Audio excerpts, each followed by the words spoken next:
প্রশ্ন করেছেন, প্রশ্নটা হলো আমার হাজবেন্ডের। তিনি প্রায় সময় বলেন আমাকে ছেড়ে দিব, তিনি প্রায় সময় বলেন আমাকে ছেড়ে দিবে বা দিয়ে দিবে, এমনকি কিছু নিয়ে কথা বলিব না হলেই তোর কপালে তালাক আছে এমন কথা বলেন। এখন আমার মনে এই একটা প্রশ্ন সবসময় আসে, সেটা হচ্ছে এতবার শব্দটা বলার পরও আমাদের সম্পর্ক কি আদৌ আছে? আমি চেষ্টা করি সবসময় চুপ থাকার, কিন্তু অনেক সময় হয়ে ওঠে না।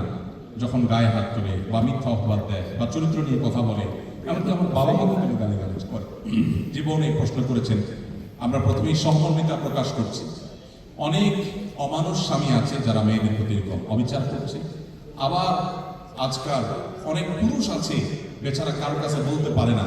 আপনি তো প্রশ্ন পাঠাই দিচ্ছেন, অনেক পুরুষ আছে বউয়ের হাতে মাইর খায় বা বকা খায়, গালি খায়, কিন্তু বেচারা কিছু বলতে পারে না।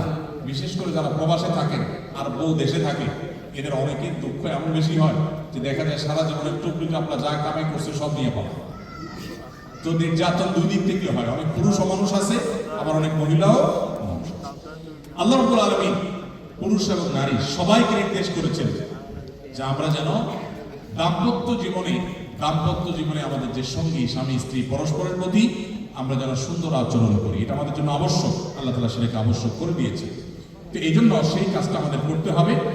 এবং এক্ষেত্রে আপনার স্বামী আপনার প্রতি যে অবিচারের কথা আপনি বলেছেন যে তিনি আপনার প্রতি অবিচার করছেন, যদি এই কথা তিনি বলেন যে তোমাকে তালাক দেব বা তোমাকে তালাক দিয়ে দিতে হবে বা তোমাকে আমি ছেড়ে দিব অথবা তোমার কপালে তালাক আছে, এই জাতীয় কথা বলার কারণে দাম্পত্য সম্পর্ক ভেঙে যায় না, তালাক হয় না। তালাক হয় পার্টিকুলার কোনো ওয়ার্ড যখন ব্যবহার করা হয় যেটা অতীতকালীন ক্রিয়া, যে তোমাকে তালাক দিলাম, ছেড়ে দিলাম, এই টাইপের কথা বলে তালাক হয়ে যায়। তালাক দেব বা তোমাকে তালাক দিতে হবে আমার, এই টাইপের কথা বলার মানে হলো ভবিষ্যতে সে দিবে, সে নিয়ত করেছে কিন্তু দেয়নি এখনো, যার কারণে এটা তালাক হয়। এক্ষেত্রে আমাদের সবারই একটা জিনিস জানা দরকার, বিশেষ করে এখানে বেশিরভাগ মানুষই যারা আছেন তারা হয়তো এখানে ব্যাচেলর লাইফ লিড করেন, হয়তো ফ্যামিলি দেশে আছে, এমনকি যারা দেশেও আছেন তাদের ক্ষেত্রে এই একই জিনিস প্রযোজ্য যে আমরা অনেক সময় ফ্যামিলিকে কথায় কথায় আমরা তালাকের হুমকি দিই। এই জিনিসটা খুবই জঘন্য একটা বিষয়। আমরা আসুন্নাহ ফাউন্ডেশন থেকে আপনারা জানেন দেশে সেবামূলক নানা রকম কাজ যেমন করছি, ঠিক তেমনি ভাবে মানুষকে সচেতন করবার জন্য অনেক দাওয়ামূলক কাজও আমরা করছি। আপনারা প্রবাস থেকে আলহামদুলিল্লাহ অনেকেই আমাদের সাথে জড়িত আছেন, অনেকে আমাদের সাথে যোগ দিয়েছেন, আমাদের ভালো কাজের সঙ্গী আছেন আলহামদুলিল্লাহ। তো সেখানে আমরা যে সমস্ত দাওয়াতি কাজ করি, সংস্কারমূলক কাজ করি, এর মধ্যে একটা কাজ আমরা করছি। আগামী হয়তো কয়েক সপ্তাহের মধ্যে আপনারা একটা বই উপহার পাবেন, সেটা হলো তালাক সম্পর্কে সচেতনতা।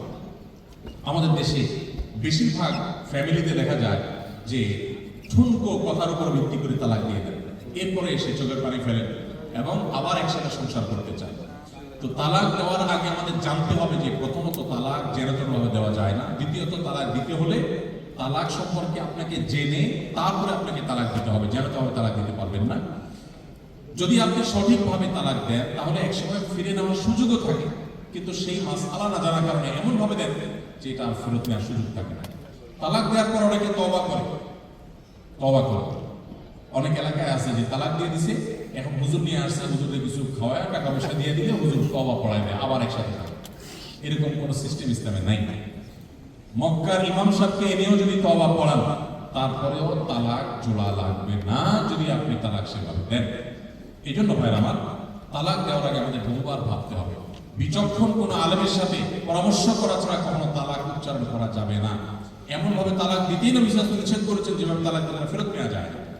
কিভাবে দিলে ফেরত নেওয়া যায়, কিভাবে দিলে ফেরত নেওয়া যায় না, এটা জানার জন্যই আমরা এই ছোট্ট ছোটি বইটা করেছি। এটা ইনশাআল্লাহ পিডিএফ আপনারা পেয়ে যাবেন আশা করছি। সমরি মসজিদের পেজে তারা পোস্ট করতে পারেন চাইলে, এটা যখন আমরা প্রচার করব তখন আপনারা পিডিএফ কালেকশন করে নিতে পারেন। এই তালাকের বিষয়ে আমি বলবো যে সবাইকে অ্যাওয়্যার হতে এবং সচেতন হতে। অনেকে মনে করেন মুখে তালাক দিলে তালাক হয়, অনেকে মনে করেন রাগের সময় তালাক দিলে তালাক হয়। এগুলো সবগুলো ভুল ধারণা। আর রাগের সময় তালাক দিলে যদি তালাক না হয় তাহলে পৃথিবীতে কোনো তালাক হবে না, কারণ তালাক তো আর ভালোবাসতে দেয় না। কি বলে, মহব্বতের চোটে ভালোবাসা উদ্রায় উঠছে আর ধরে তালাক দিয়ে দিছে, এরকম কোনো ঘটনা ঘটছে পৃথিবীতে? তালাক তো দেয়ই রাগের কথা। তো রাগের মধ্যে তালাক দিলে যদি তালাক না হয় তাহলে পৃথিবীর কোনো তালাকই আর হবে না, এটা ভুল ধারণা। আমাদের দেশে প্রশাসন থেকে অনেক সময় ধরনের ভুলভাল কথা প্রচার করে, বলে যে রাগের মাথায় তালাক দিলে তালাক দেবে, রাগের মাথায় তালাক দিলেও তালাক দিতে হয়। এই জন্য তালাক দেওয়ার আগে 10 বার ভাবতে হবে। আমি এক সময় প্রায় সময় বলি যে স্বামী স্ত্রী ঝগড়া লাগছে, পারলে একটু ধাক্কা দিয়ে দিলেন, পরে দরকার হলে আপনার বিচার করা যাবে, বেশি ধাক্কা দিলে দরকার হলে আপনি একটা বকা দিলেন, কিন্তু তালাক উচ্চারণ করবেন। তালাক এমন একটা জিনিস, নবী সাল্লাল্লাহু আলাইহি ওয়াসাল্লাম বলেছেন সালাতুন জিদ্দুহুন্না জিদ্দুন ওয়া হাজতুহুন্না জিদ্দুন, তিনটা বিষয় এমন যে সিরিয়াসলি করলে যা হবে, দুষ্টমি করে করলেও তা হয়ে যাবে। তার মধ্যে একটা হলো তালাক। আপনি যদি বলেন যে না হুজুর আমি তো আসলে তার ভয় দেখানোর জন্য তালাক দিচ্ছি, লাভ হবে না, তালাক হয়ে যাবে। এই জন্য মুখ দিয়ে এই জিনিস চলে যাও, ভেগে যাও, তোমার বাবার বাড়ি চলে যাও, তোমার সাথে আর সংসার নাই, এই শেষ হয়ে গেল, তালাক দিয়ে দিলাম, এই সমস্ত কথা বলবেন না। এগুলো ছোট লোকই। বন্ধু বান্ধব দেখবেন এরকম কিছু ছোট লোক বন্ধু বান্ধব আছে যে পান থেকে চুন খসলেই বলে না তোর সাথে আর নাই, শেষ কাজটি। আবার দুদিন পরে দেখা দেখে মতো এসে আছে না নেই? এরকম ছোট লোক স্বামী হলো সেই স্বামী যে স্বামী কথায় কথায় তালাকের কথা বলে। তালাকের কথা কেন? একটা সম্পর্ক অনেক কষ্ট করে জোড়া লাগে, বনিবনা হয়তো অসুবিধা হয়, প্রথমে একটু অসুবিধা হবে, পরে ঠিকঠাক হয়ে যাবে। কেন কথায় কথায় তালাক? আবার অনেক মহিলা আছে এরকম ছোট লোক, কথায় কথায় ব্যাগ গোছায়। কথায় কথায় কি করে?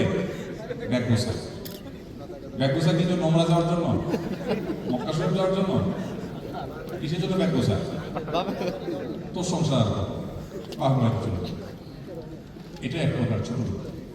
এই জন্য ভাই আমার তালাক মুখে কখনো রাগে যত মাথা গরম হোক খবরটা তালাকের কথা বলবেন, অন্য 10টা কথা বলেন।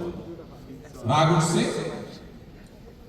নিজের গায়ে পারলে 2টা মারে, বইয়ের গায়ে, তারপরে মুখ দিয়ে তালাকের কথা বলবেন। আমার জীবনে অসংখ্য মানুষ অফিসে আসে, ফোন করে মাসআলা জানার জন্য। আমাদের কাছে কত মানুষ দেখেছি যে মসজিদে হয়তো জুমার পরে এসে দাঁড়িয়েছেন কিংবা অফিসে এসে দাঁড়িয়েছেন, চোখের পানি ফেলছেন, হুজুর 3টা বাচ্চা আমার, আমি তো পাগল হয়ে যাব, কি করব, চোখের পানি ফেলছে। এই যে এই গতকালকার কথা, এখানে আসার পথে চায়না গুয়াহাটি এয়ারপোর্টে এক ভদ্রমহিলার সাথে দেখা, এত সুন্দর সুন্দর ফুটফুটে ছেলে মেয়ে, স্বামীর সাথে বিচ্ছেদ হয়ে গেছে। এদিকে স্বামী ছটফট করে মরছে, এদিকে স্ত্রী মিস করছে। ঝগড়াঝাটি জীবনের অংশ, ঝগড়াঝাটি হবেই, এগুলো একসময় আমার মিনিমাইজ হয়ে যাবে। তারপরে তালাকের কথা নয়।